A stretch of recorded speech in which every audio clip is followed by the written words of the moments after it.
accompagne les familles, les femmes en particulier, à transitionner dans leur vie de parents. C'est offrir un espace d'accueil où les gens peuvent déposer leurs émotions, leurs ressentis, leurs insécurités, sans tabou. Alors c'est surtout avoir quelqu'un qui est là exclusivement pour toi, qui te regarde et qui t'écoute vraiment, qui n'est pas là pour regarder si ta tension artérielle est bonne. Elle est là pour vraiment le tout. Mon métier consiste d'abord à informer les parents.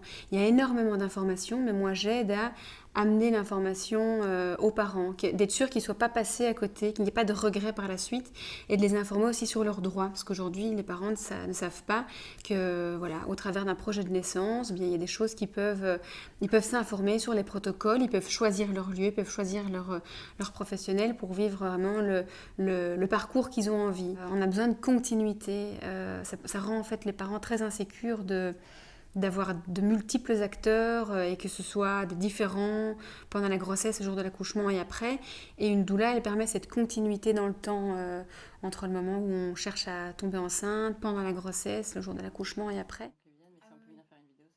Le jour J, et là les études le montrent aussi, quand il y a une présence constante, en continu, que ce soit sage-femme ou doula, ben voilà, la femme elle a vraiment besoin d'aller puiser dans ses ressources, et c'est comme quand on fait les 20 km de Bruxelles, on y arrivera plus facilement à la ligne d'arrivée si on a quelqu'un qui tout le long juste nous encourage, sait qu'on est là, plutôt que de le faire tout seul.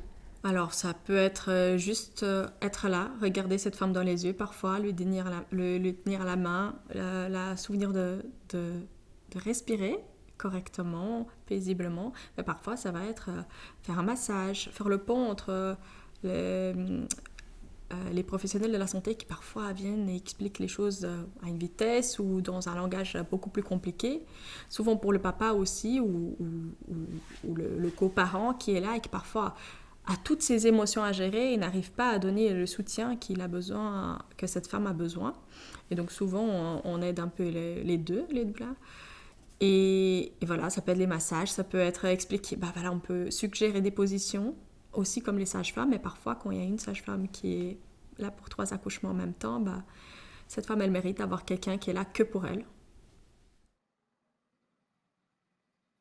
C'est très complémentaire à un suivi médical, mais à un moment donné, ça devient juste briser la solitude, avoir du réconfort, du soutien, et surtout savoir à qui s'adresser, qu'il existe des groupes, qu'il existe un peu être accompagné dans le repérage des pleurs d'un enfant, dans est-ce que je fais bien ou pas. Il y a de moins en moins de transmission familiale, les grands-parents travaillent toujours, tout le monde fait plus ses bébés en même temps. Et donc, c'est pouvoir avoir quelqu'un qui est là quand papa reprend le boulot, quand on est un peu esselé, ou même quand on peut être très bien entouré, pas compris parfois, et avoir besoin de quelqu'un qui est juste comme une amie, mais formée à l'écoute active et à la bienveillance en fait.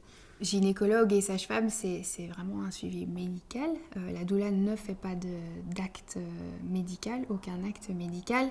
Et ça va être vraiment pouvoir accompagner la personne sous ses différentes identités et surtout son environnement. Pas uniquement se focaliser sur cette partie médicale. À côté, il y a tout l'émotionnel, l'affectif qui est là aussi, qui est présent, qui peut être parfois plus compliqué aussi. C'est un grand chamboulement, toutes ces étapes de la vie, ne fût-ce que aussi par rapport aux hormones, aux traitements hormonaux qui peuvent être pris, aux hormones pendant la grossesse, en postpartum. Voilà, il y a ça aussi qui fait que il y a quelque chose qui se passe dans le corps et qui chamboule aussi les émotions.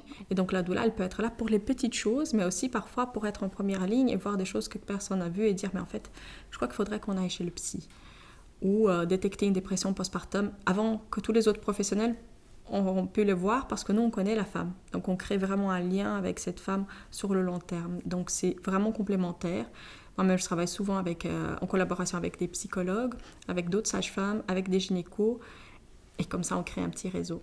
Le gynécologue, il est vraiment spécialiste de la pathologie. On en a besoin pour pouvoir déceler des situations risquées. La sage-femme, c'est vraiment la gardienne de la physiologie. Elle est formée a priori pour être spécialiste de la physiologie.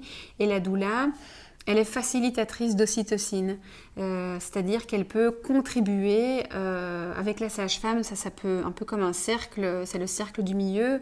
On soutient toutes les deux l'émotionnel, mais on n'a pas de médical. On a le côté du coup plus logistique. Tu peux encore un peu palper pour essayer de sentir si Le sourire et le regard de la femme qui vient de renaître juste après avoir son bébé dans ses bras, surtout parce que souvent elles pensent qu'elles vont pas y arriver. Il y a une petite croyance quelque part qui nous dit en fait tu vas pas y arriver, mais si.